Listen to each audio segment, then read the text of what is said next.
प्रिय श्रद्धालुओं, गुप्त नवरात्रा के तीसरे दिन माँ त्रिपुरा सुंदरी का कथा प्रारंभ किया जा रहा है। अगर इस चैनल को प्रथम बार देखते हो तो इस चैनल को सब्सक्राइब करें, लाइक करें और सारे लोगों में शेयर करें। गुप्त नवरात्रि का तीसरा दिन आदि महाविद्या त्रिपुरा सुंदरी का होता है। देवी त्रिपुरा सुंदरी अनुपम सौंदर्य, भक्तों को अभय प्रदान करने वाली, यौन युक्त और तीनों लोकों में विराजमान है। उन्हें कई नामों से जाना जाता है। इन्हें राज राजेश्वरी, बाला, ललिता, मीनाक्षी, कामाक्षी, साताक्षी, कामेश्वरी कहा जाता है। अपनी सुंदरता और मोहकता से देवासुर संग्राम में असुरों को वश में कर लिया था। कहते हैं कि त्रिपुरा सुंदरी की आराधना करने वाले भक्तों को लौकिक और पारलौकिक शक्तियां प्रदान होती है।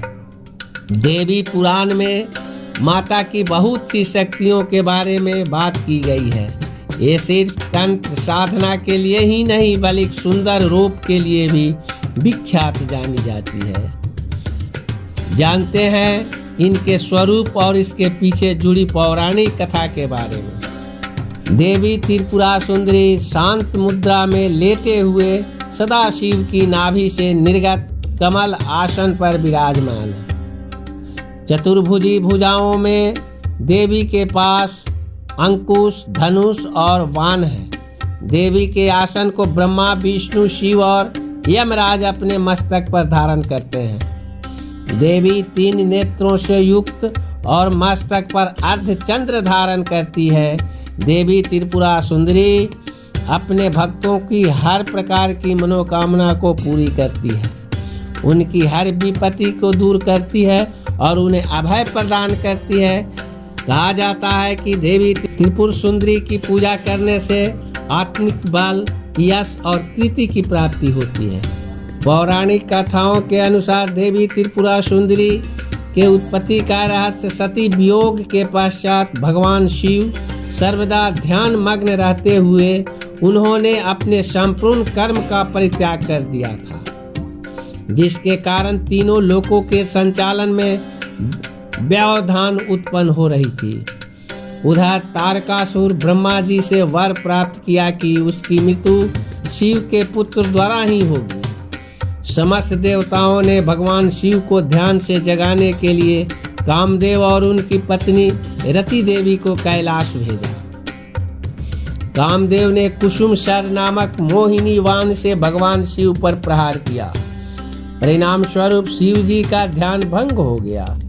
देखते ही देखते भगवान शिव के तीसरे नेत्र से उत्पन्न क्रोध अग्नि ने कामदेव को जलाकर भस्म कर दिया। कामदेव की पत्नी रति द्वारा अत्यंत दारुण विलाप करने पर भगवान शिव ने कामदेव को पुनः द्वापर युग में भगवान कृष्ण के पुत्र रूप में जन्म धारण करने का वरदान दिया और वहां से अंतर्ध्यान हो गए। सभी देवताओं और रति के जाने के पश्चात भगवान शिव के एक गण द्वारा कामदेव के भस्म से मूर्ति निर्मित की गई और उस निर्मित मूर्ति से एक पुरुष पैदा हुआ। उस पुरुष ने भगवान शिव की स्तुति कर भगवान शिव द्वारा उस पुरुष का नाम भांड रखा गया। शिव के क्रोध से उत्पन्न होने के कारण भांड तमोगुण संपन्न था और वह धीरे धीरे तीनों लोकों पर भयंकर उत्पात मचाने लगा। देवराज इंद्र के राज्य के समान ही भांडासुर ने स्वर्ग जैसे राज्य का निर्माण किया तथा राज करने लगा। तदंतर भांडासुर ने स्वर्ग लोक पर आक्रमण कर देवराज इंद्र और स्वर्ग राज्य को चारों ओर से घेर लिया। भयभीत इंद्र नारद मुनि की शरण में गए और इस समस्या के निवारण का उपाय पूछा। देवर्षि नारद ने आदि शक्ति की यथा विधि अपने रक्त तथा मांस से आराधना करने का परामर्श दिया।